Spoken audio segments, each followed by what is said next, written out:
Hurricane, a tidal wave. Essence perfect, life looks brilliant. Give me more of this. I'm out of control, about to blow, and I've been caught in the undertow. So toxic, but I can't get enough. You bury me, bury me. Yeah, you bury me, bury me. You've got me hypnotized.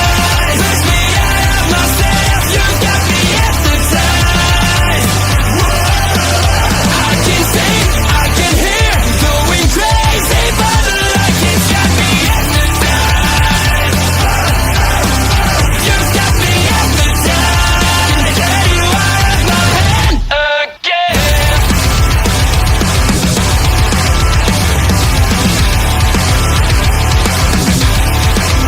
Is it wrong? Is it right? It's like I've won my final war without a fight. I'm out of control, about to blow, and I've been caught in the undertow. So toxic, but I can't get enough. You bury me, bury me. I know you bury me, bury me.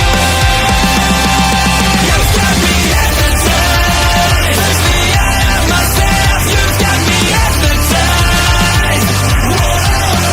I can see, I can hear, going crazy, but the light has got me hypnotized.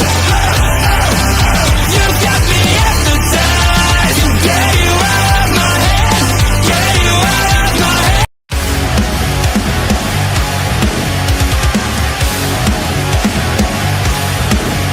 Please note.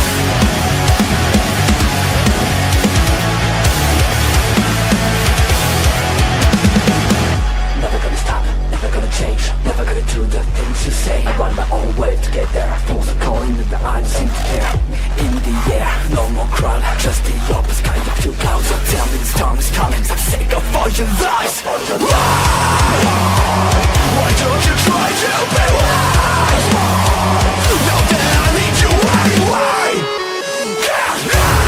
I never wanted to be alive, just to feel like I'm fading. And though my heart breaks, I'll beat it down. I crossed the line just to tell you. Don't lead the way, don't leave the same. Then I turn with a just play in the rain. I feel like I'm fading.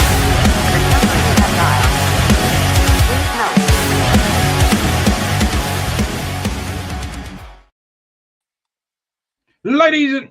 Ladies and gentlemen, welcome to making up. I haven't got my headphones on yet because the music was so loud in my ears. I decided no, not happening. Right, making an impact. Ladies and gentlemen, Brett is on his way. If he can, he potentially could turn up, could not. We will see. He's got some technical difficulties at the moment. But ladies and gentlemen, boys and girls, children of every single age and everywhere else in between, to me, my name's Mark Talks. This is Astrid Pizarro, and welcome to Making an Impact. What you think about when you're born into a fire? Let them burn it out. Sell them to the richest buyer. They wanna let the world decay. They tell us lies and fade away, fade away. We feel betrayed. We were raised to lose the race. Wake it to the back of the pack, kill it anyway. Listen up now, because we're never dropping out. Beat the hours, beat the big house. The brains are bigger than the doubt. We've been thinking for ourselves, never let the truth fade away. This is bigger than ourselves, we won't let the world burn away, burn away. We feel betrayed. We were raised to lose the race. He's stolen my spot. He's stolen my spot. You've stolen my spot, and I'm unhappy about Who it. has, who Right. has a designated spot?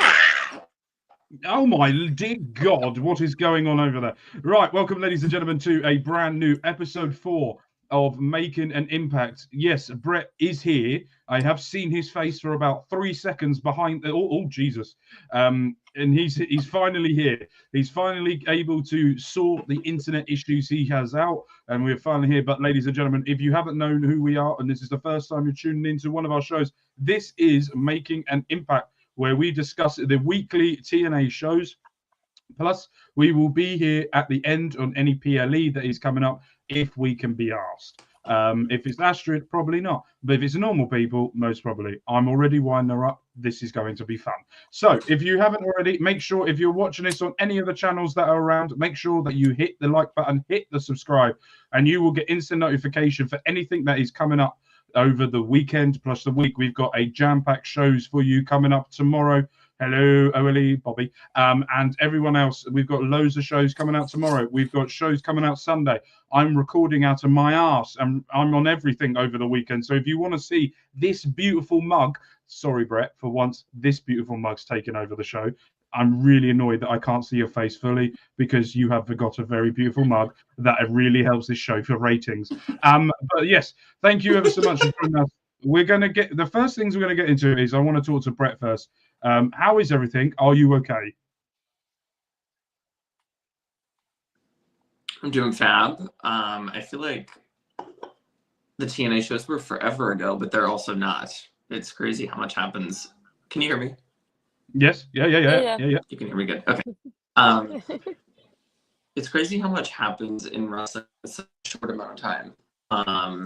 So just going to the shows, being able to attend them was a great opportunity. I always appreciate whenever I'm able to go.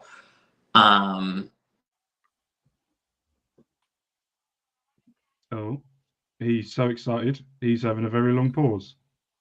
I think it's his internet for sure. Hello, Milton. Hello, hope you're doing well. Hope everything's all right. I presume that's a sister. Okay. No, that's my dad. It's your dad. Daddy! It's Daddy! Triple H Hall of Fame. Absolutely. Absolutely. Oh, my God. There's so many questions. He's here now, and there's so many questions I want to ask him. Do we just fuck off TNA just to talk to your dad? I think that might be a thing that we do. So, Just first off, one question. how are you, sir? That's it. Okay, Brett's back. There you go. No, he stole my spot. Thank you. We don't hotspots in here. You can go Listen. No. Listen. This is like the bloodline tree. I'm the final boss. No, then we go this way then. Okay. Oh, Hollywood Astrid's fully coming out now, isn't it? Hollywood Astrid's fully coming out now. Brett, we heard that you were saying that it was good for you to attend the shows. You enjoyed it. Without doing any spoilers for what's coming up this week and next week and maybe some other tapings that went on as well, what were your thoughts on the overall event? Because when I saw you on the screen, right, I don't know whether you've seen or if you've watched it back, but when I watch you, I look specifically because I know where you are, and you have this face the whole time. I hate being on camera. A bit of the wrong place to do that, then, aren't we? He picks the front row. Exactly, and with the camera side as well. Your face. I spoke about this with Ed last week, and we said we watch your face to see if you're enjoying it or not. But we then soon discovered that we can't work out exactly how you were feeling because it was the same face for all the way through. There's some moments that are coming up that I hope they got my face on camera because it's gonna be good. The reactions, yeah. But when I'm just like sitting there, I feel like I'm just like in my own world enjoying it, or not. But then you can't tell. You really can't tell. You really can't tell. No. But there is a funny story that you told us on the Discord, and I would like you to share it with everyone. When you went face to face with your favorite person in the whole entire world, and by the way, I was this close. I mean, this close to putting AJ Francis next to you in the thumbnail. You do not know how close I was to do it, by the way. I literally had it side by side and I went, do I actually do this? You'll explain to the people at home who may not have seen it or probably never heard of it, explain the interaction you had with Mr. Flop Dollar. What a time. After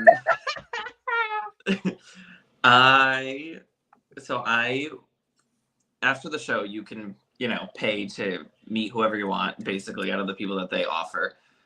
They were offering Joe Hendry, the Hardys, First Class, and Masha. And I wanted to meet Masha. She's like one of the people that I have not been able to meet in the past. Huge fan of her since she's joined TNA. I think she's done fantastic work.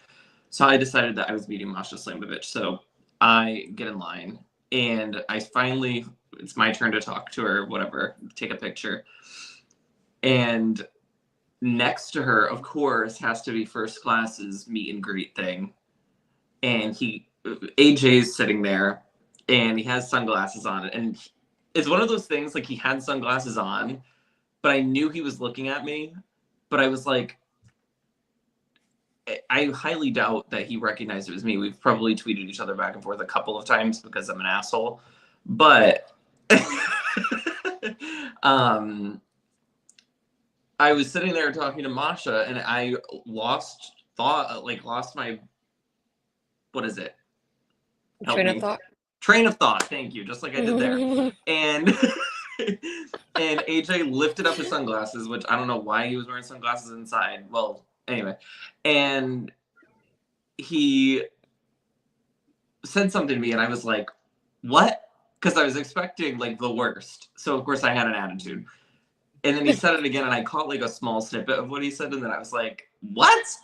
And Masha Slamovich, mind you, is standing right in front of me. And she's just kind of like, what is going on? And AJ, and then I heard him say, you look swole in that shirt. And then I just remember being like, oh, thank you. You fully bottled it. Bottled it. I did. But the funniest thing about me is usually when I say that I'm going to do something, I end up doing it. So one of my friends told me that I should get a meet and greet with just Casey Navarro. And I did. But I didn't know that this interaction was going to happen before I go meet Casey Navarro. So now all of this has happened, and then right in front of AJ, I meet and take a picture with Casey Navarro and not him. And you could tell the whole time he was just like... Because also out of the two of them, AJ is more well-known. So if anybody was going to go get just a picture, it was probably going to be with AJ. And I was not going to allow that to happen. So yeah, I do feel bad. I was definitely in the wrong. I definitely made the B in Brett that day stand for bitch because that was definitely the move that I decided to go with. But that was very nice of him.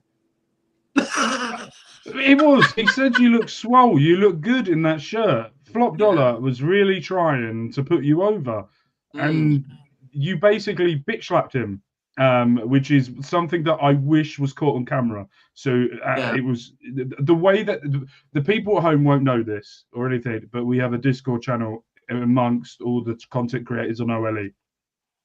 And he did a voice note of this. And by the way, when I listened to this was early in the morning when I listened to it in my time. I have never pissed myself with laughter as much that early in the morning while I was listening to you of how your interaction went was brilliant. We're going to get off AJ Francis now, but how was it for you to experience TNA Live, the live show? We haven't had you on since we've reviewed the TNA Live show. How was that? And how was your feeling towards maybe superstars that you weren't a fan of, that maybe you think of a different light now, or you're still not a fan of? Because I know certain people next to you had certain signs that they showed during it as well. What was your overall, especially with the TNA Live show, what was your feeling of going in? We know going into it you were excited, you were pumped that you were able to go to a TNA Live show, but what was it for you about that live show, not the recording, but that live show that really stood out for you? To be honest, I think it was the setup of it all. It looked very professional compared to any other TNA event I can remember going to previously or even witnessing at home. Just the graphics, the camera angles, it just felt like they knew what they were doing. This time around, I didn't feel like there were any hiccups, at least from a live perspective on my end. I honestly think the weak points were just the show itself, to be honest. I think could have been stronger. I think they marketed Genesis as a new beginning, and it was a good show. It wasn't anything groundbreaking, not that it needed to be. I think it was a good show. But then the live show, to capitalize on it after 8 years of not being live, I don't think that they did everything that they could have.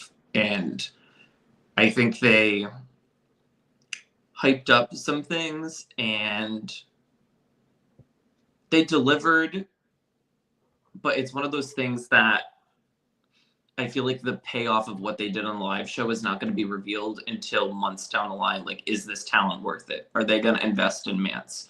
Are they going to invest in, is Matt Cardona sticking around? What is the situation there? Like, because to give Matt Cardona on the live show that spot, and if he's not sticking around, that seems crazy to me. I don't know how you guys feel, but that to me seems like a very big spot that he was inserted in. And he's, been in TNA, left. And I think he would be a great addition to the roster. The roster needs a lot of help right now. He's one of those guys you can put in the digital media scene and I feel in the heavyweight scene. But if they don't have him around, it's kind of like, why did you put him there? We've seen him before. It's not like it was... If Matt Cardona had never been in TNA before, I would be more fine with it. But we've seen Matt Cardona. So if he's not sticking around to insert him in that important spot is kind of questionable. I have one question about the live show. What was it like getting the front row seat to Steph Delander's OnlyFans live show? I love her. I think she's fantastic.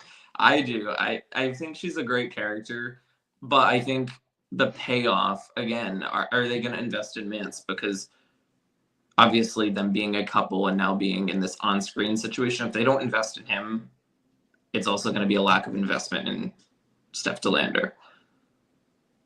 And what are they going to do with the media title? I think that's interesting to see. Like, they really got to sell us on the fact that they're keeping it around and going to use it, because right now it feels like a trophy. It feels like at the moment that they haven't planned for when PCO left, and then now they're trying to catch up on all the stuff. After PCO left, and now they've got Sami Callihan around, with it as well. So yes. So apparently that he's done this before in MLW and then GCW before. So maybe they're trying to, it might connect to a different audience. For me, seeing an OnlyFans show was quite of a shock. But at the same time, if they think that that's the way to go for it. Right, let's go on to the portion now of the show that we experienced last night. I'm going to go with Astrid first on this one, because I've had enough listening to Brett for a moment. Which I can never live enough listening to you. I can never have enough listening to you. But anyway, so Astrid, Nic Nemeth opened the show. I want to get this is when I'm going to get annoyed at the certain things of the show, but I want to get your thoughts on Nic Nemeth opening the show, which led to the main event of the evening, the match that happened. So I'm not because I'm not a fan of half of the team, and put it like that, because even you can tell where this is going. I'm not entirely, like, I don't want to say happy, but I'm not the type of person that would have liked for First Class to interrupt this promo. And I am more interested in the storyline between Ryan and Nick themselves rather than having First Class involved in here. I prefer that because we haven't had them like facing each other before, like on TV. as brother versus brother. So, and it's something that's brewing right now. So we see that coming up sometime in the future. But to have First Class interrupt this, I'm not entirely a fan of that. I like Casey, but not a fan of AJ. Sorry, AJ, if you see this, you probably won't, but still. But yeah, I feel like the to me also with the live show, they should have probably tried either not doing Joe Hendry defending the title then, or having him defend against Nick just to do the rematch. I don't know how I feel about this like promo and in putting this a little bit longer before they put it back on him. And not only that, but later on in the show, Joe Hendry says about defending the title, but he doesn't say he's going to defend it against Nick anytime soon. It doesn't mention him any way, shape, or form. So it makes me think like so far it doesn't seem like it'll be against Nick for the next one. So again, I was like, does he not get at least one rematch afterwards? And I feel that I'm really connecting that right now, if that makes sense. So it just feels kind of awkward. Like he's like, well, I want to go back for the title, but again, they're not connecting that on the other end either. Brett, I want to get your opinion on the segment that opened the show when my brother. It starts. You don't know how many times I wanted to punch the screen when he opened his mouth. Just any sort of noise annoyed me that time, which means he's doing a good job, by the way. But at the same, I really wanted to strangle him. Brett, what was it like for you being in the live audience, seeing Nic Nemeth up close? Because by God, that man has a good body. But also, what was it like with the interactions you can tell from the brother going on? Yeah, I think starting that off, I was like, ugh. All right, let's get it over with. I was hoping that was the part of the show that I was like, all right, let's get this over with. Let's wrap it up. The my brother thing is definitely catching on with the crowd. It felt like people are reacting to that and are either they find it funny or they find it annoying. But again, it's getting a reaction. So I think, well, I'm not a fan of Hyan Nemeth.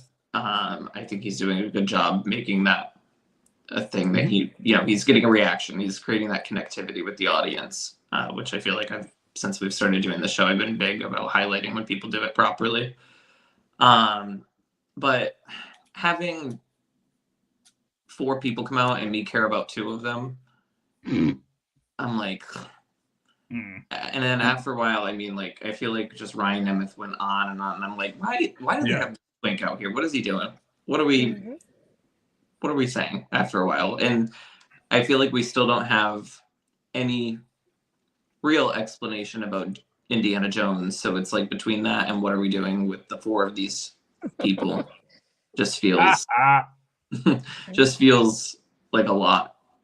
Yeah, it does. And the one of the things that I found quite telling that Dolph Ziggler, Nic Nemeth, I really need to remember to call him Nic Nemeth because I keep want to say Dolph Ziggler just for so many years, was he actually, I don't know whether you saw this in the live crowd or you saw, he had to instruct his brother where to stand during the promo.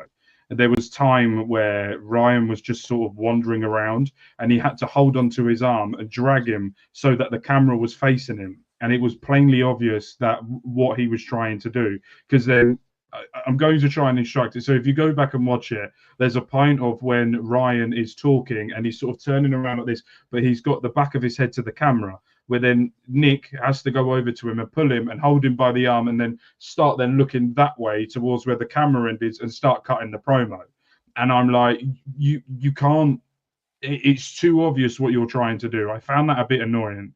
And then I was like, you should know where the camera is. If someone's talking, you've got to be with there doing that. And I felt that was very amateurish from him. But at the same time, what I will counteract with that and say, he's annoying as shit, but he's so good at being annoying as shit, it works.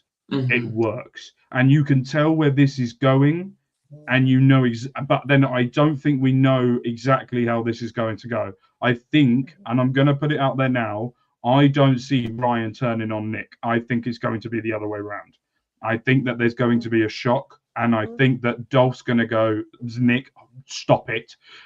Is going to go, I've had enough of you, super kick his head off, and then they have this Cody Rhodes Dustin feud that's going on that could potentially happen.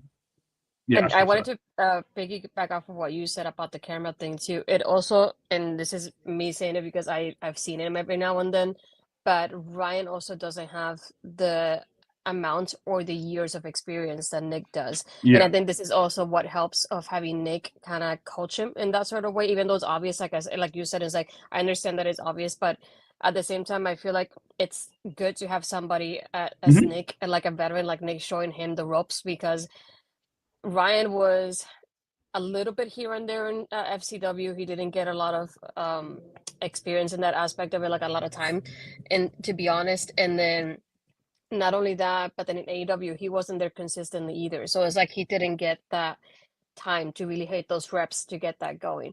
So this is when you can tell who has the experience and who doesn't, because Nick is the Yeah. one directing him, because Nick knows what he's doing at this point.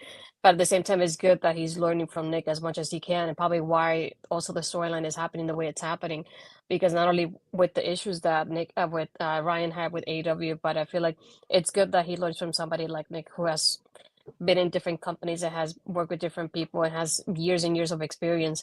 So I feel like in the end, it does benefit him to have that kind of person by his side, because if I want somebody like that has that amount of Yeah. experience as well. So I feel like it's good in the end for him. So I'll say that's definitely something like positive coming out of this. And either way, when they do officially start feuding, because obviously we're just getting hints of it right now, they're not Mhm. officially in it yet, but once they start, again, that's another way of Nick coaching Ryan through this, and I feel like that's going to benefit him in the end, in whether he's a heel or face. And obviously we see him more like heelish at the moment, the way he's annoying.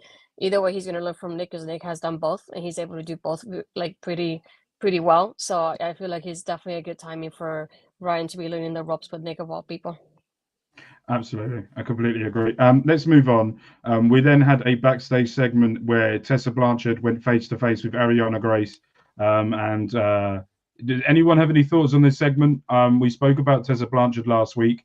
Me and Ed praised Tessa Blanchard for her promo work of what she did, of how good it was, of how she got the crowd going. But then we also put with the sentiment on top of that as well. We don't know whether this is the reason she's getting booed is because of the heel work or because of what's gone on before. Brett, I'm going to go with you first. You had next to you a few people that had "I'm a Tessa Blanchard guy," and I can see by your face at the few shots that we got, you weren't overly impressed with that, which is fair enough. What was your thoughts on the return of Tessa, and what did you think of the promo that she cut, not only in the live show, but not only tonight as well against Ariana Grace?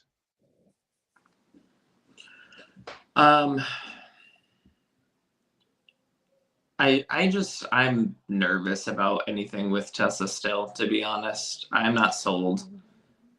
I know that there's reports, I don't know how valid they are, about her potentially burning bridges with CMLL, but then I think I saw something about those not being true. It's hard to gauge, and I feel like I can't even feel for Tessa, because if she had done the whole public apology thing, then maybe you could say, oh, they're probably blowing it out of proportion, they can't accept an apology. But because she hasn't gone about things the right way, it just makes me very apprehensive to get invested in anything. And I think that's what you saw with the live crowd. A lot of the people reacted to her, not because Tessa's a great heel. She's a fantastic professional wrestler, but people do not like her right now. I mean, and rightfully so, due to a number of different reasons. I'm friends with one of the people that brought those signs. They initially wanted me to hold one, and I said no. I politely declined because I'm not a fan of her. I'm not a fan of the way she's handled things. And it's not just because of the racism allegations. Everybody is hung up on that. And that, I think, is the problem with the debate online about Tessa. Is that's one part of the problem. All of these women that have come forward saying that she makes them uncomfortable is a huge issue as well. And you can say, oh, her and La Rosa Negra made up, but all these other women have not indicated that they've made up with her or she's even tried. So I think there's a big amount of like the loyal TNA fan base that is currently trying to make an argument for Tessa because TNA is investing in Tessa. But I don't think Tessa's stupid by any means. I think she's a businesswoman at heart, and she's trying to get into NXT. She's trying to get to WWE, and she's using TNA as the catapult for it. And TNA's biggest problem usually is TNA, and I think that they're going to end up stepping or tripping over their own feet here, and that makes me nervous. She did get a reaction, I will say that. I mean, it comes across good on TV because she's a heel and she's getting booed, but it's not being booed because, oh, she's doing great at her job. It's because she has conflicting morals and is not the best at handling her own individual PR. Yeah, I think that's probably the fair thing to say. But then we're going to go into the next part as well. We had Cora Jade debut match inside of a re-debut, if we put it, since she's joined the NXT brand, which I only found out during the show. I didn't know she was in TNA before. But she's also the queen of death matches at one point as well. I think she was on Busted Open with Bubba Ray, and they said it on commentary as well that she's done that in the past and hasn't really done it since because they probably fear that if she makes one step wrong, she'll be out for another 8 months. So I'm going to go with our resident NXT correspondent here. I'm not going to lie, I can't believe I said that word without messed it up. It messed up the word messing up. How in the Lord's name have I done that? Anyway, I'm going to go over to Astra Pizarro here. What was your thoughts on Cora Jade's re-debut in TNA? Yeah. Well, first, I want to congratulate Hyan for getting a spot like this. She's somebody that's really up and coming in the Texas indie scene, and somebody that I'm surprised hasn't been signed yet by a company like TNA. So congrats to her for getting this spot here too.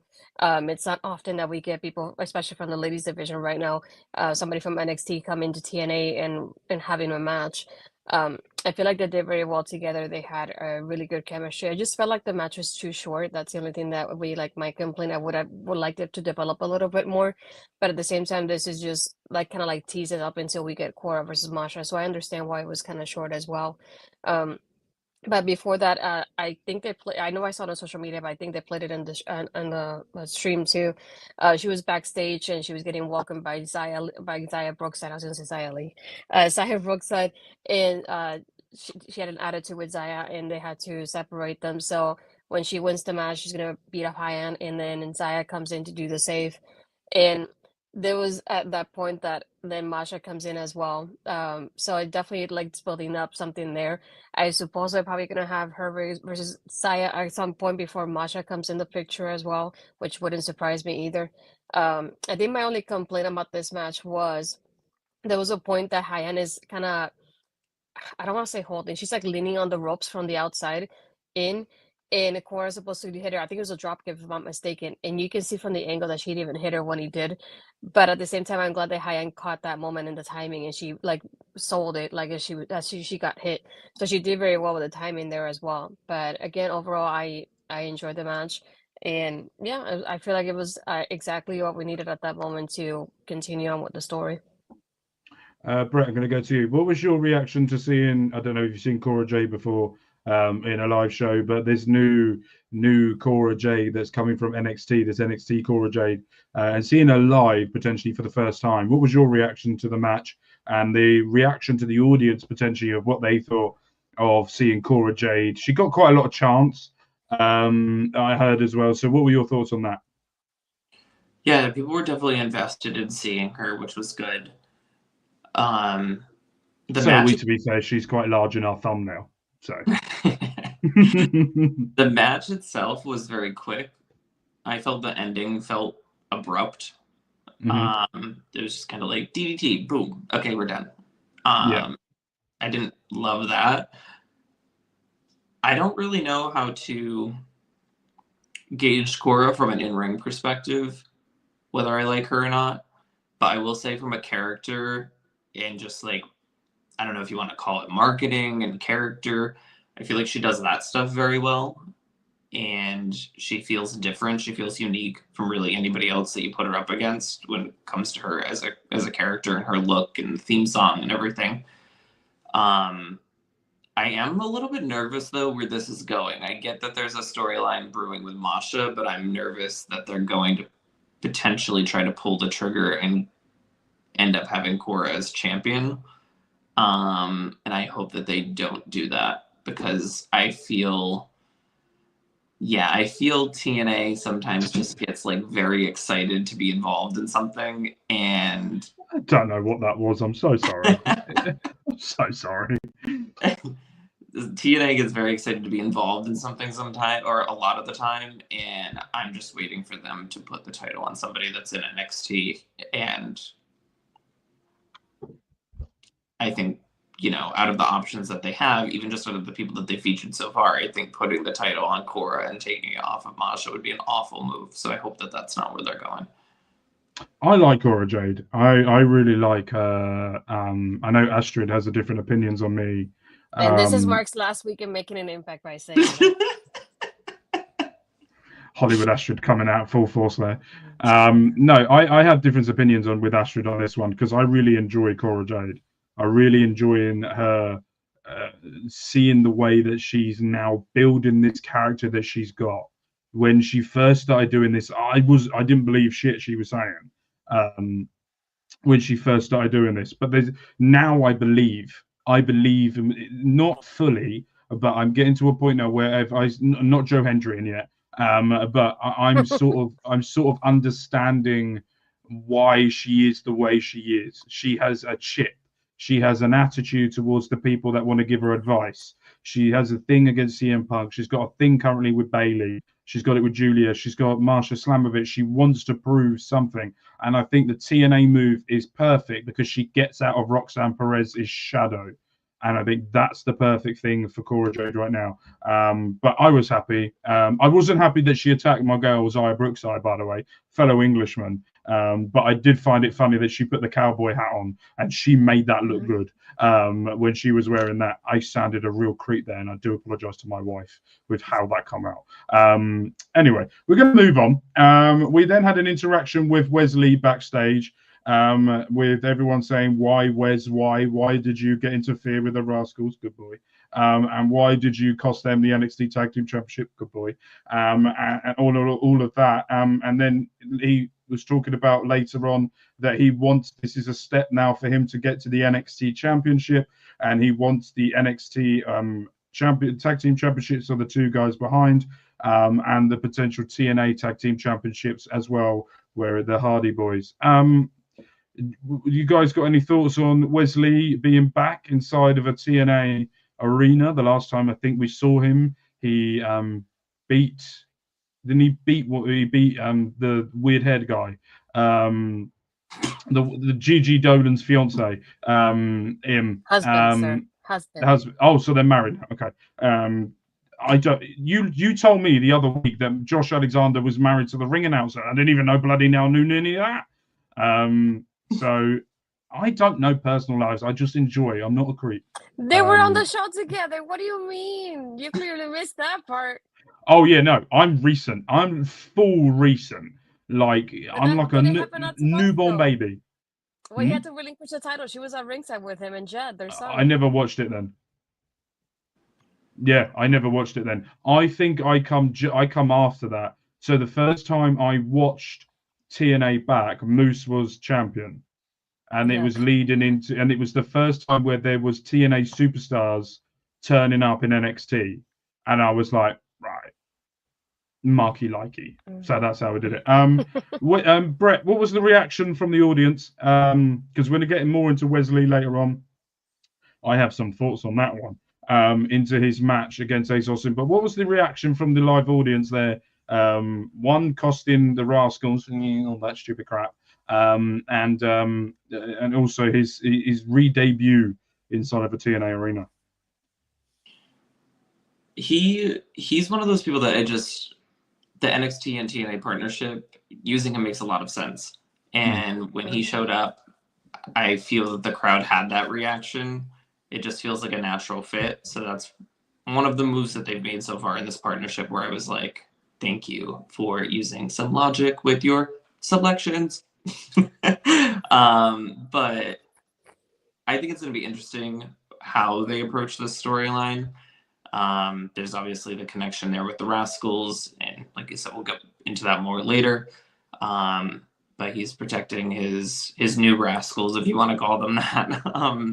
The big sons of bitches. Yeah, and betraying the lengthy friendships that he's had with the other two, just because of brand loyalty. So that will be an interesting storyline. I think it just makes a lot of sense. It's easy to build. It's easy to write around.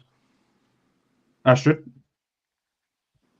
Yeah, he's one of those people that it does make sense, and I feel like he fits in so well in TNA that it feels kind of like scary because it feels like almost like he never left in that sense of it. And I love how he belongs in here and how you can put him in something with the Rascals or even the X division and he still makes sense no matter how he does it. So it doesn't surprise me that he's one of the few people that is here. So I'm very glad that not only that he was here, but that we got him versus Ace Austin because I love both of them. Yeah.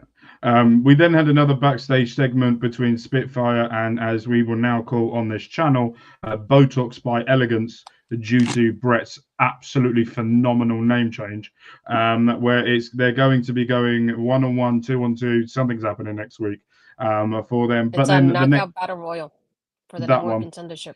Yeah, I might have slightly skipped past this bit, just saw them, wrote them down, and went, I can't be arsed to hear Ash by Elegance talk, so I skipped that. But we're going to go into the next match because we've been going 40 minutes and not even halfway through the show. And then we had Leon Slater versus Brian Myers, the system against the young English lad. By the way, I'm going to point this out. He was born and raised about 3 hours from where I live. So local lad for me. I'm going to go with Astrid first. What are your thoughts on this match? Because I'm going to be controversial with how I think about this match. But Astrid, I'm going to go to you first. What do you think about this? So I'm torn in this one because I like Leon and I like that they focus on him. I feel like he's somebody you can build for the future of the company. So I'm glad to see him getting that experience to do what he's doing. In his part of it, I say he's great. I'm entertained with everything he does. You know, he did like at one point the way he was able to take out basically everybody in the system at one point in the match was really like nice to watch because he goes in, he just flies on top, like he goes even on top of the post and over everybody. He does like a little 619 at the bottom rope too. The way he does it was really smoothly done as well. So like his performance, chef's kiss. I love it. Don't get me wrong, but at the same time, this part with the system is just boring to me. I'm bored with them, and I don't want this group on my screen. It doesn't catch my attention, doesn't keep my attention either way. So that's the part that is the downfall of this match for me. Having Alisha come in here, I think she gave Brian the ring for him to hit Leon, and that's what caused him to get that win. So I was like, if I could just take out Leon from this match because that's the part that I love and have everything else outside of it. Like that's the only thing. Because I like Brian Myers. Don't get me wrong. I like his performance and how he's here, but him being part of the group, I'm not a fan of that. I feel like he's one of those people like he can shine on his own as well. So I don't think he needs the group either way. So I feel like at the same time, I'm glad that Leon's getting that highlight in this match and he's being used more and more often now. Yeah, her name's not whatever the name you just said. Her name's Hannah Montana from now on. Brett. Hannah Montana. Thank you. By the way, great show. Brett, I'm going to go to you. What was you got to see Leon Slater live after you were talking about him? I think it was the Genesis show that you want to see him more. You want to see him in more segments and invest in him more. We got that to a certain point. What were your thoughts when you were seeing it live?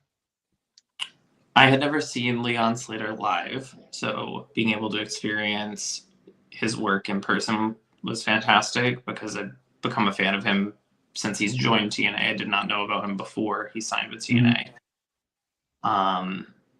He's at a pre-show purgatory, so that's a highlight, but he is stuck still losing, and I can only hope that they're planning on turning that into a storyline at some point. I think it's the only way that makes sense after a while because he has almost no momentum behind him, unfortunately, at this time. He's very impressive with what they give him in terms of on-screen time. His in-ring work speaks for itself.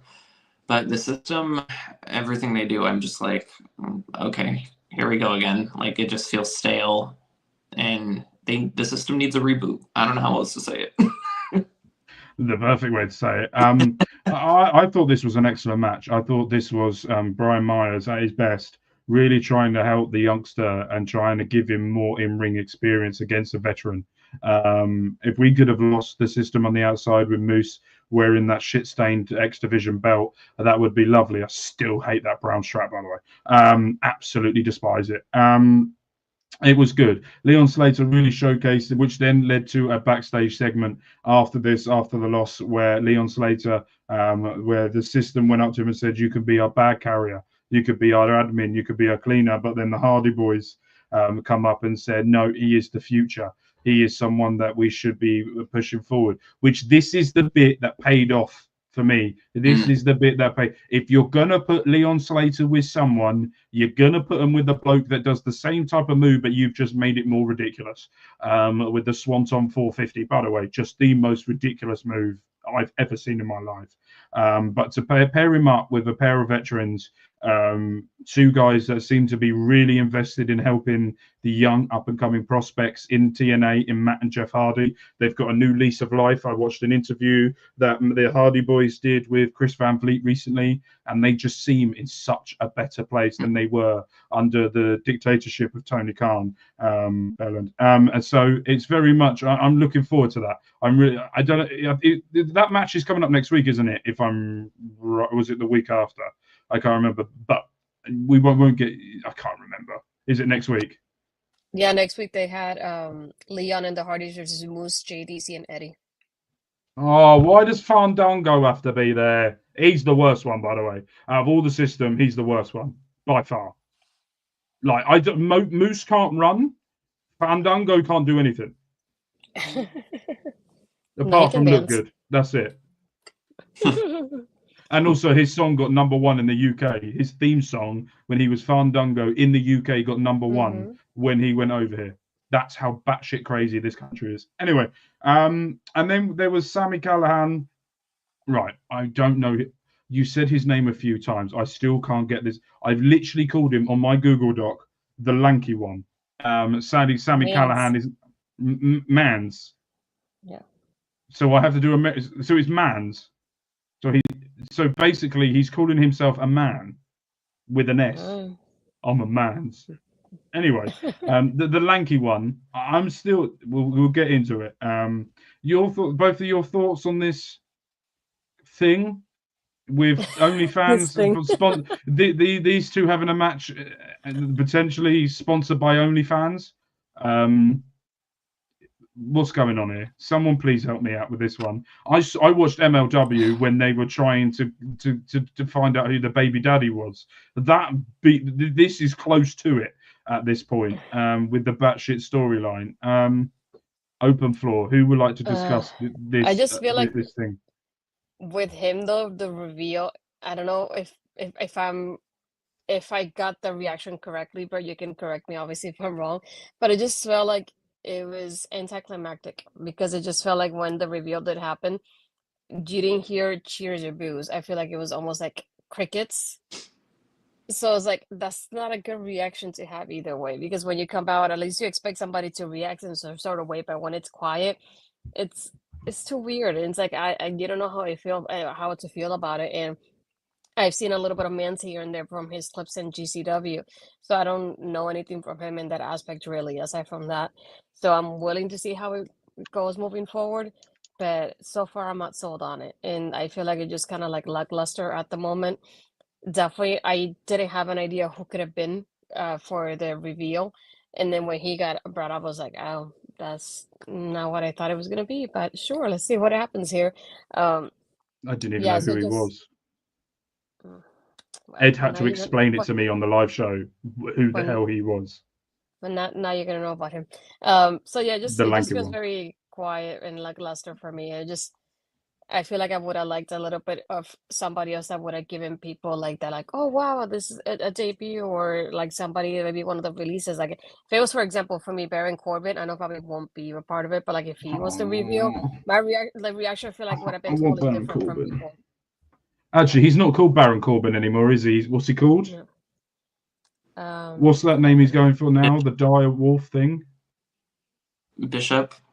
That's there you it. go, Bishop Dryer. Mhm. That one.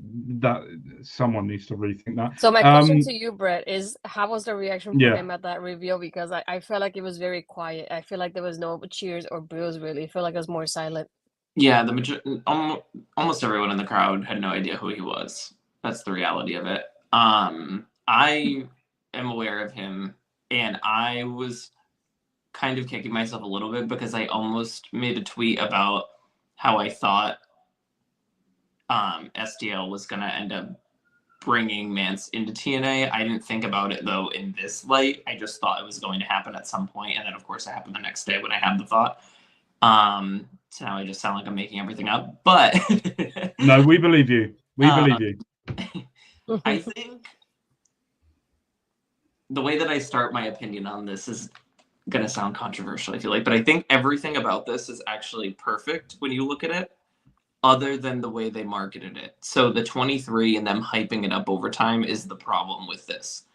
I think had they not made it seem like such a big reveal that everybody was going to be knowledgeable about, if you look at the storytelling aspect and the way that TNA pivoted from the issues with PCO and made this just such a natural fit storyline-wise, TNA deserves their flowers for it, in my opinion. But them hyping up this big reveal and the lights going out and everything like that, if the lights are going to go out and they do all this dramatic stuff, usually it's either a big name that people are going to know, or B, it's going to be somebody with some type of character that warrants the lights going out, some sort of like mystery to them, and that's not Mance Warner's character at all. So I think that's a big problem with how they presented it as well. I was expecting it to be Baron Corbin the entire time, but when we didn't get that, I was kind of like, oh, okay. And it just really highlighted the problem with TNA's roster, but I also think, they have some options now because of recent contract clauses ending with some of the WWE releases that took place in November. But you could just tell that the roster's struggling, but they also really don't have options. So unless they learn to start investing in indie talent and building them up on their own, which I don't think they've done a very good job of in recent memory, they really don't have a whole lot of options until, now, thankfully, but for the most part, it's on the knockout side. So, yeah, they really got to figure something out for their roster. I think Mance will be a good addition, though, as long as they do the storyline with him post Sami Callihan correctly. I beg to God. Why are you writing on my Google Doc? He's called the lanky one. No, it's Don't just so you know how to type it for later. You do realise, right? I'm not going to lie. I'm going to forget that as soon as this show ends and still call him the lanky one next time I see him. I'm not going to lie. Right, next up. And I know we tried to play a video last week with his reaction for him returning back to TNA. Mustafa Ali is back inside. There we go. Back inside of a TNA arena in his first match against Laredo Kid. I'm gonna be open with this one. Don't do it.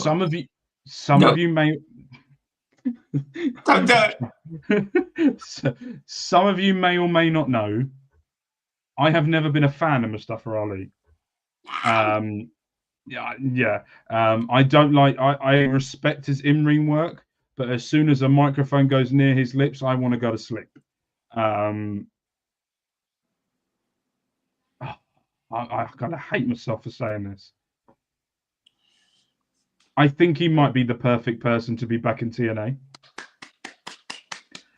And as much as I don't want to admit this, because my hatred from Mustafa Ali goes back to the WWE games, when I used to use him as a jobber just for fun. If I was angry about life, I used to reboot the game up, me with any character against him, just to have a bit of, I'd throw him through about 45 tables just to get myself feeling better. But I think he's going to be the next TNA World Champion. and I think I might enjoy that. Brett. Yes. I imagine this is what a proud parent feels like. Trust me, as a parent myself, yes.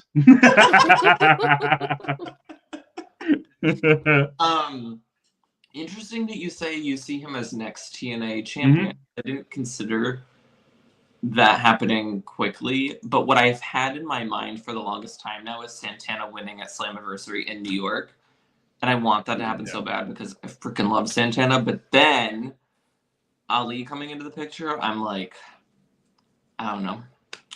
I'm struggling out here. Both my man and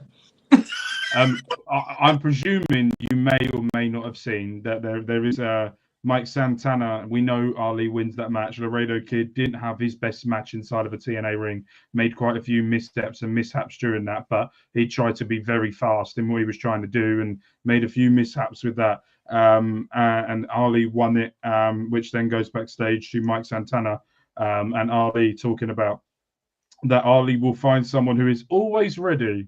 Woo, woo, woo.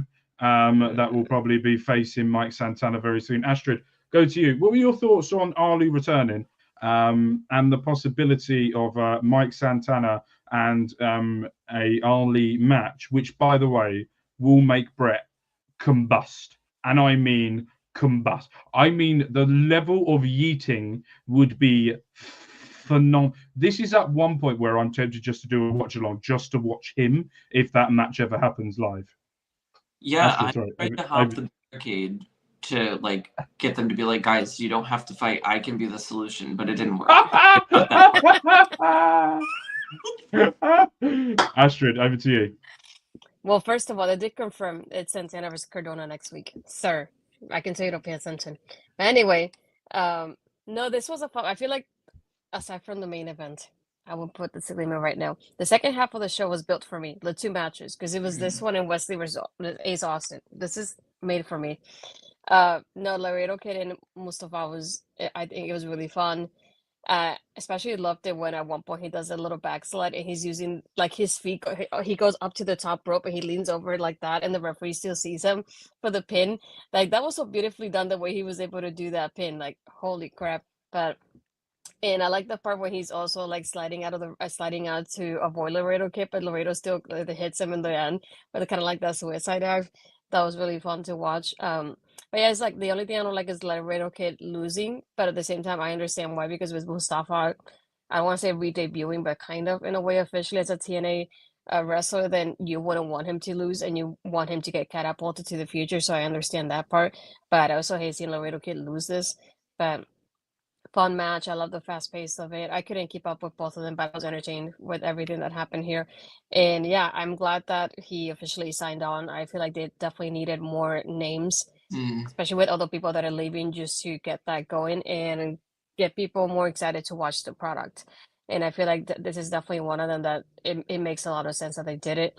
I think it's just the irony that they have the NXT partnership as he signs on afterwards. But I feel like, again, it just creates something really fun for him. And this is Santana. Two people that I really enjoy watching together. So this is going to definitely tear me apart. But again, I can't wait for them to have that one-on-one match. I want to get both your opinions on something. We've been talking about a lot of the superstars leaving, and I'm going to give you a quote of what's come out today or yesterday. When was this come out? I can't remember now. 31st, today.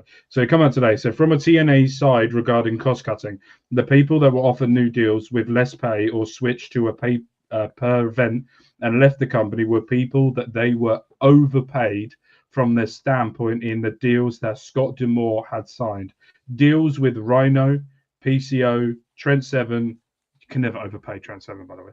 Kushida and Jade Chung, who departed, had their contracts expired at the end of the year and were offered renewals at less money. That was a similar situation with Alex Shelley and Chris Sabin, who were close to D'Amore. D'Amore had supposedly promised certain things to talent that once he was gone, the new management didn't go for.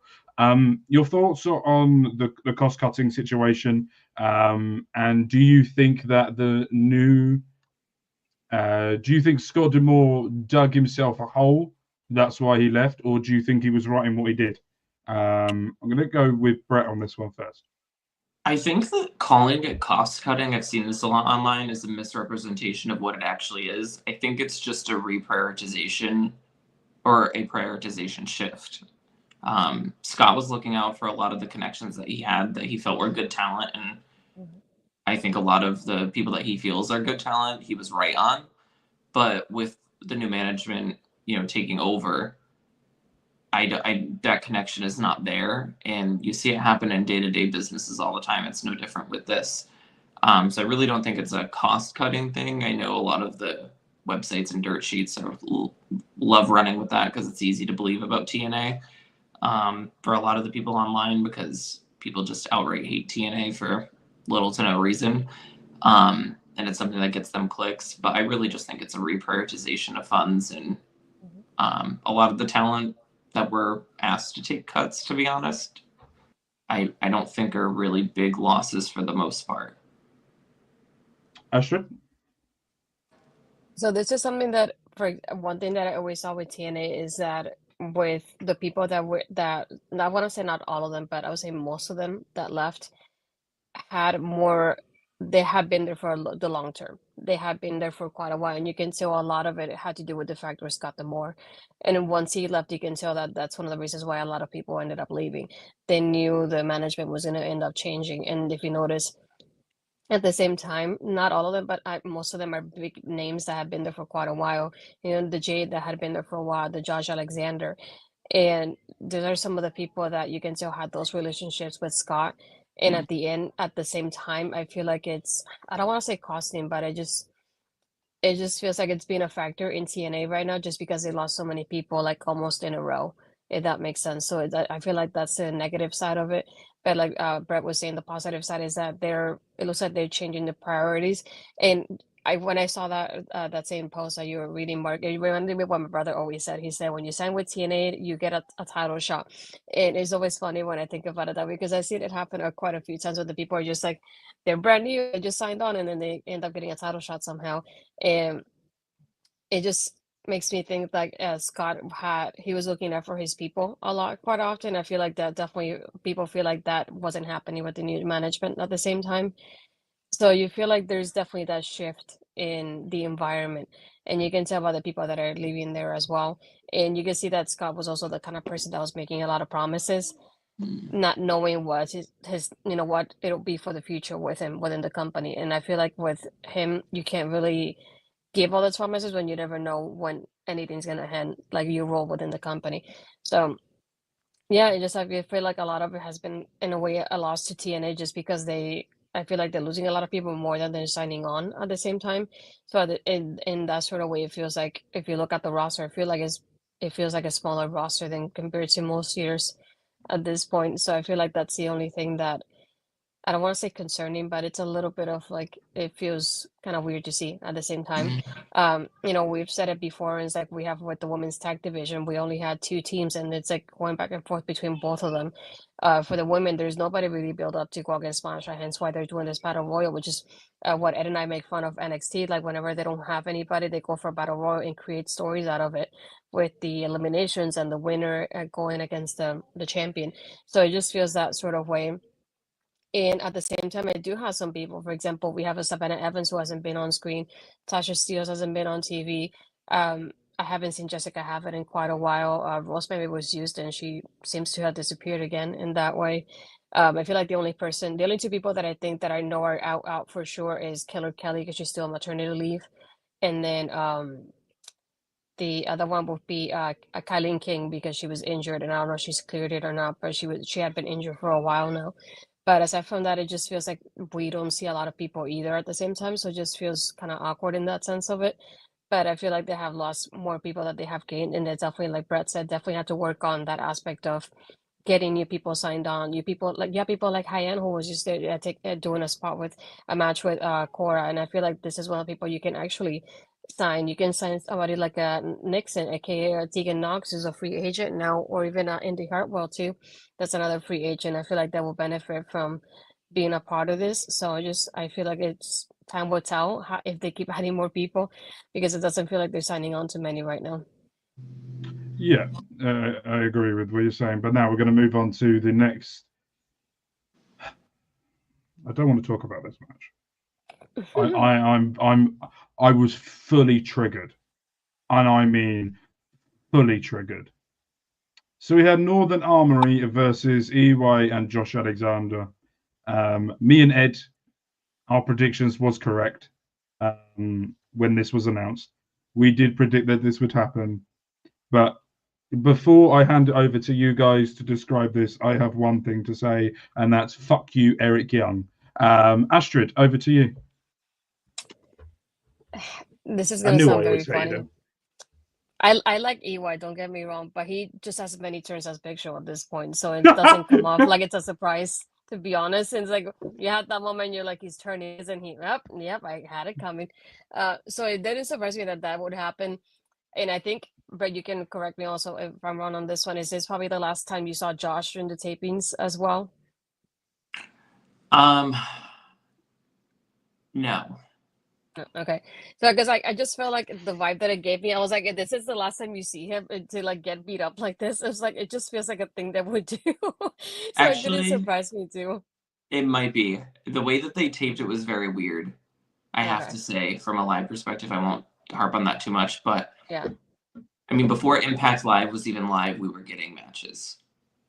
Okay. Yeah, I had a So feeling. Yeah. yeah, it was. I've never experienced that before, and even when Impact Live was no longer live, we were getting matches, and then yeah, it was just a very Okay, because odd setup. NXT has done that too. When for the holidays when they did the double tapings, they would basically tape in beforehand. So they, instead of starting at 8 o'clock, they would start like at 6 o'clock, for example. Mhm. Do the 6 to 8 for the show that night, and then the 8 to 10-ish kind of tapings for the next week or so.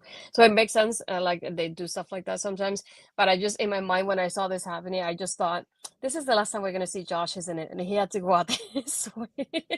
I feel like I could have done without the turn though. At the same time, as predictable as it was, I feel like they could have had just a regular match. But at the same time, the Northern Armory being the two younger guys, I feel like it would have been, I don't want to say difficult, but you wouldn't want them to lose just because they're people you're going to build off the future of the company. But at the same time, I don't think they would have wanted Josh to win on his last match. It just feels that type of way. So that's what made me like torn more about the result of the match. But I could have done without the turn, but I'm not surprised that it happened either way. I just want to know what Steve's reaction is going to be to it. I feel like it's the part I'm most curious about, because he was like, oh, be careful with Josh, and you know the way Josh has been and the way he's changing his attitude, so like be careful. He's like, I'm leaving because I don't want to watch it, but just be careful. And then seeing like obviously this happens, so I'm curious about his reaction on screen more than anything about it. But yeah, again, the turn doesn't surprise me. He's like the Big Show in that aspect, unfortunately. Brett? Yeah, we are going to see him again. I'm almost pretty sure, like almost 100% positive. But there's another portion that I don't think we'll see, but I want to see if it airs first. Interesting. Yeah, I was actually really happy with this setup because of the fact that Northern Armory is being used. When I found out Josh was potentially or probably on his way out, and now it's happening, I was worried that Northern Armory would just not be used, and then they would be gone whenever their contracts run out, or if they're on paper appearance deals or whatever the case may be. But it really feels like a tag team that they could build around, and they should be building up the good hands as well. And between those two tag teams, and then you have the Hardys, you have the System, you could really have like a diverse tag division again. You also have the Rascals, and there's probably other people on the roster too that I think you can pair up with somebody else to at least get them some TV time. So they have an opportunity here to make the tag division on the men's side exciting. I just hope that they capitalize on it, but the fact they're investing in them and actually using them made me happy. So I took that out of it. Yeah, fuck Eric Young. I'm so triggered. I really hope there's a show happening tomorrow where there's a countdown. Josh. Minutes. Josh. Come on. Go to the good side. Come on. Anyway. Yeah, well, no, TNA's the good side, and then it's WWE, and then you've got that other shit show that's called AEW. Next up, we don't pull that face. We've got Astrid's dream of all dreams, Wes Lee versus Ace Austin, and I'm not going to talk about this match because I have some. By the way, there is one thing I will say about this match. If that fat man in the audience kept shouting boring, I was going to jump through that screen, and as a fat man myself, literally Ilya Dragunov that fat man's face off because I was sick of hearing that man's gob. Anyway, Astrid, carry on. He pissed me off. I was really enjoying this match, and that man, shut up, you fucking prick. I was not paying attention to anything. No, I was gathered. just, like more concentrated in the match. No, this was fun. I enjoyed it. I'm no surprise here with like as Ed likes to call them TNT coming in here and being a part of this as well. But one of my favorite part about this match is the overall vibe of like that fast-paced, athletic, really match, and I really love that between these two. There was a time that Ace Austin kind of pushes Wes Lee in such a way, and he does like an up kick, like an upside down sort of kick, and it looks so fun the way he did it, and the timing of it was great. And again, this is what I love about these matches between people like them. Is like the timing is something that's really so smooth, and I just love seeing them together. But no surprise here, Wes Lee wins at the same time. I feel like this is something that it needed to happen just because we have the story moving forward with the Rascals who come in here to make the save after they're beating up Ace Austin. But it just, I don't want to say it looks weird, but it just feels strange for me seeing the Rascals like separated like this, Wes Lee on the other side versus the other two against him. I'm definitely not used to that. But again, I love that they're progressing the story. So I'm guessing they didn't announce it for next week, but who knows? But I would definitely think they're definitely going to do Wes Lee and TNT versus Ace Austin and the Rascals. Yeah, well, Wesley chose the right side, so he's a good boy. Getting away from that fluffy head boy. Brett, I'm going to go over to you. What was the live reaction for this match, apart from that fat man that kept shouting in it? What was your reaction to this match, and what were your thoughts on? Oh, I can already tell he was in dreamland watching this. Well, the guy yelling boring, I mean, he was annoying, especially being there live, but it was clear he was trying to get a reaction out of them because his wife next to him wasn't giving him any. But I mean, I just analyzed what I saw. But Clip that one. Match itself, the match itself, I want to like download this match and sneak into TNA's files and create a folder that says X Division just so they have some references so they don't forget next time what the X Division is supposed to look like, because that match is what the X Division is supposed to look like. It was fast-paced. It was believable. Two absolutely incredible in-ring wrestlers. No notes, no complaints. Like, they just need to produce that content when it comes to the X Division. And it's so easy, but they consistently make it a chore. And I don't understand it. But we got this match, so I'm excited, and I'm hoping that at some point they get the ball rolling.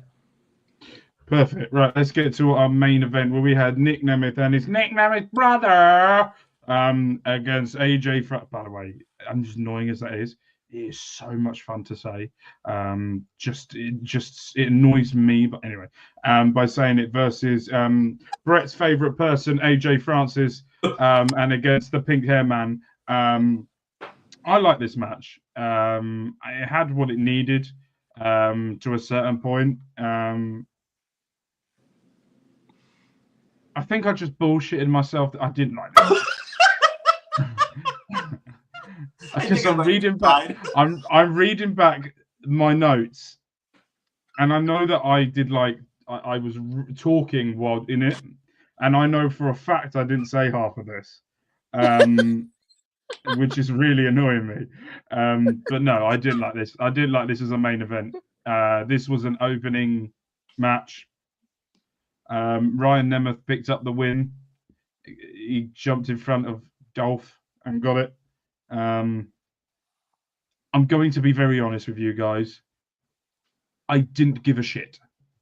Well, that's how I felt, right? I didn't give a shit about this match. This is the problem. I didn't care about AJ Francis. I don't care about my brother either. Nick, I slightly cared about.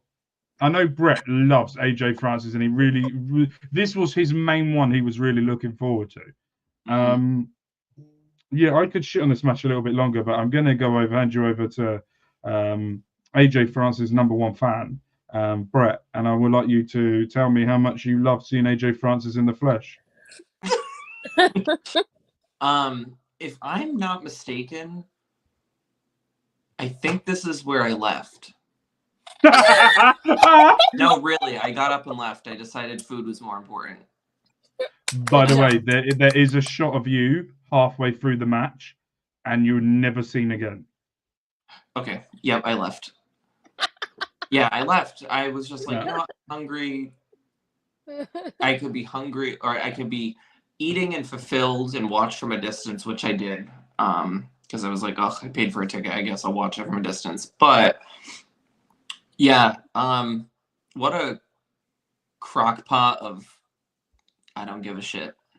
That's what this match felt like. I was just like, part of me wants to hype up TNA doing this in the sense that I know it's going to lead to Nick and Ryan fighting over who's the better brother.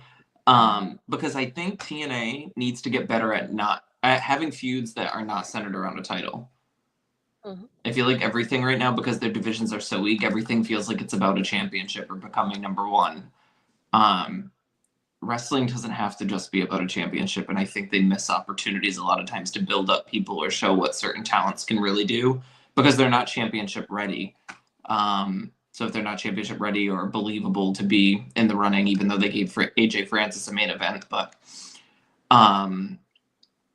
yeah, I don't know. I hope that the payoff is worth it, but this match, womp womp, yawn emoji. Astrid? I don't know if I can go after that. No, I just like I felt the same way. This match didn't scream main event to me. I feel like I could have done with either Wes Lee versus Ace Austin or Laredo Kid versus Mustafa Ali. Like that would have been a main event to me because it felt definitely like more important. My attention was on it versus this one. It's like the thing that really stands out more here is the ending. Is the fact that Nick is doing his finisher. Ryan tags himself in. He does the pin, and then Nick looks at him confused, like basically you stole my thunder from me, and he just gives him that face of like, why would you do that? So just like Brett was saying, it's like you have to think about like how is this gonna pay off later, and hopefully it feels right at the end. But it just like right now it feels like it's very like in limbo. I don't know how I feel about it until I get a little bit more. Again, I don't care for AJ Francis. I only care about Casey, and I hit that Casey's the one eating the pin here, unfortunately. But yeah, I love the pin campaign. So if they do a meet and greet with him, I will take a picture with him, but not the other one. I will pull up bread on him and do that as well. I'll be Queen. like, I'll be like, do I get half a price? I only want Casey, just in case. But yeah, I feel like it's not what I really wanted it to be. The combination here wasn't good for me from the beginning or at the end, so I feel like I could have done with either one of these, to be honest. But I feel like I'm more interested in more like the Ryan and Nick story than I am anything involving First Class right now. So yeah.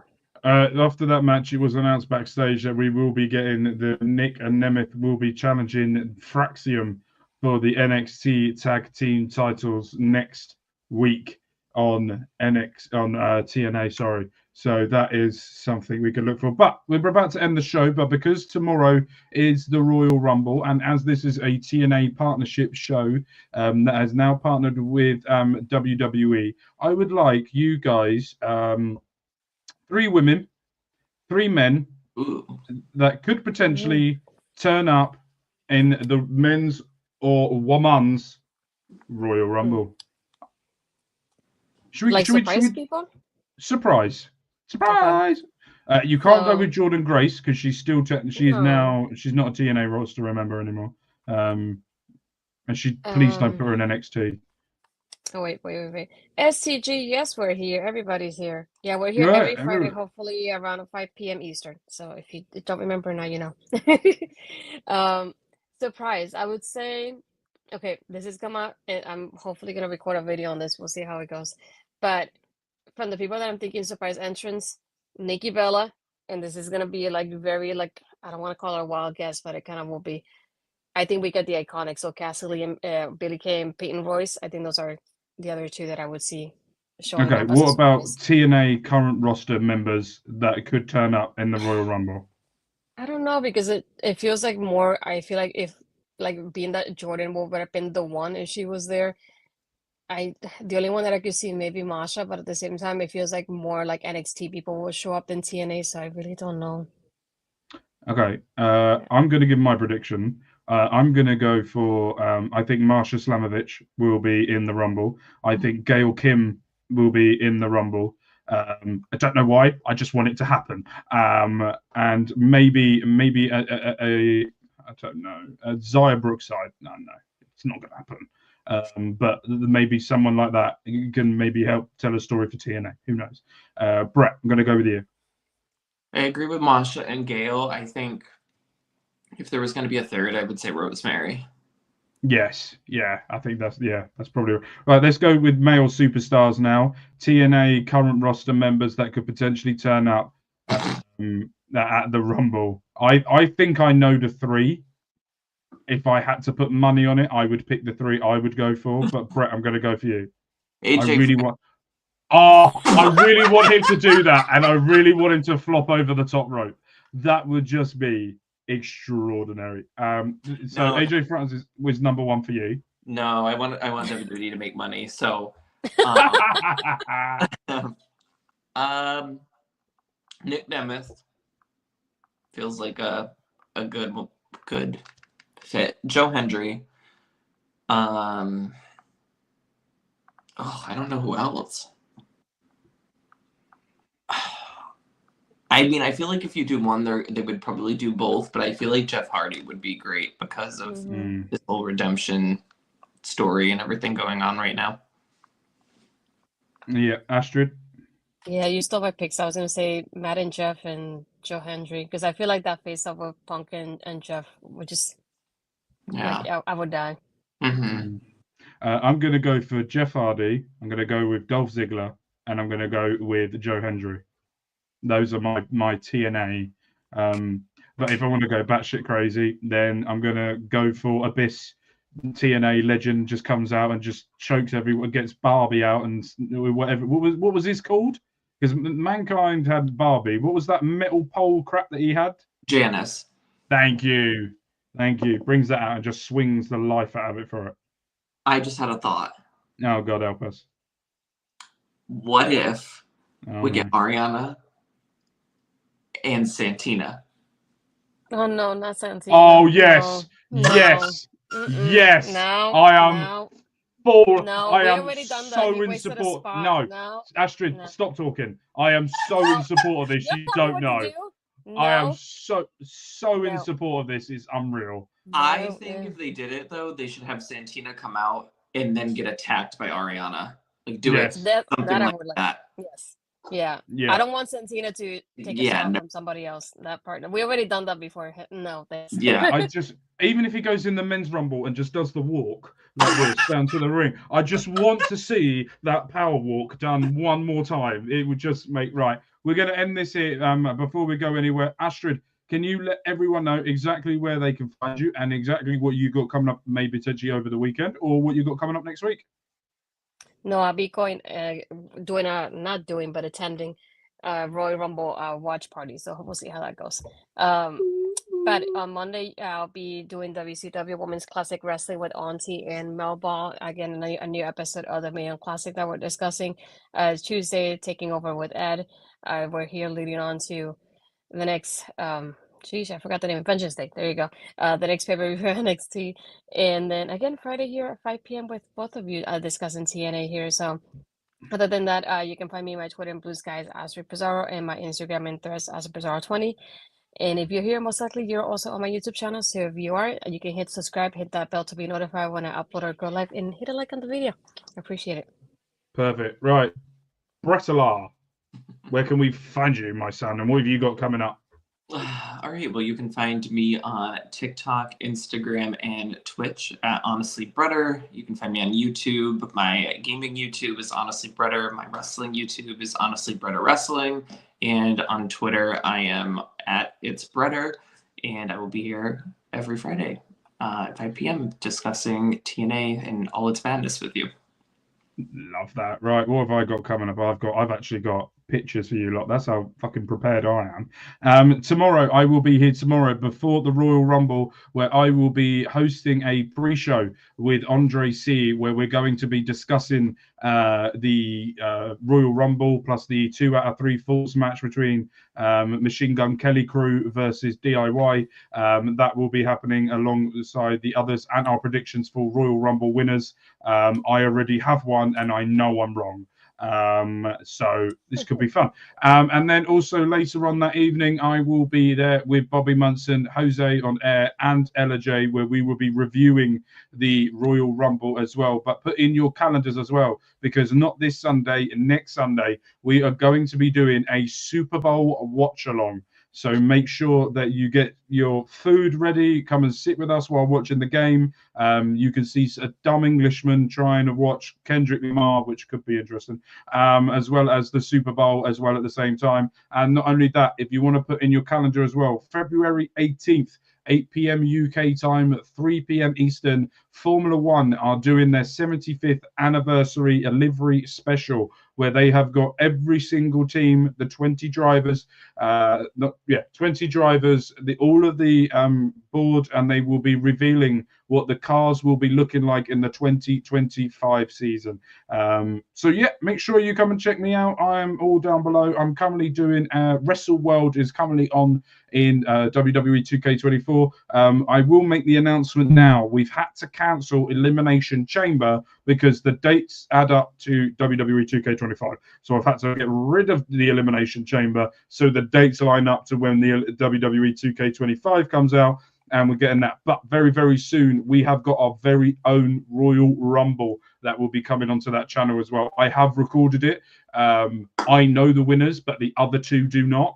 I'm angry with both of it. You will find out that when we go and see it from that. But on my football channel as well, I have got South Shields trying to get them to the Premier League as quickly as we can. But the anger levels are reaching a new level. So make sure you go check that out. But if you're watching this on our local establishment, down below is where you go and find all of the links to all of their socials and everywhere else you can find them. We've got some excellent content creators that are here every single day. I think we're nearly 7 days a week that we've got content coming out for you as well. Live shows, pre-recorded, trivia. Last night there was a trivia show that will be happening every single month for Ring Respect Radio. I have sponsored that show now, so that whoever wins on the on-screen, I will be sponsoring money to their charity of their choice. I can be good. I prefer to be ugly. So make sure you go and check that out as well. But with love, with care, my name's been Mark. I've got to remember which way I got a point. That one's Astrid Bizarro. That one's the beautiful Bretta. And we will see you guys next week for more TNA. What you think about when you're born into a fire?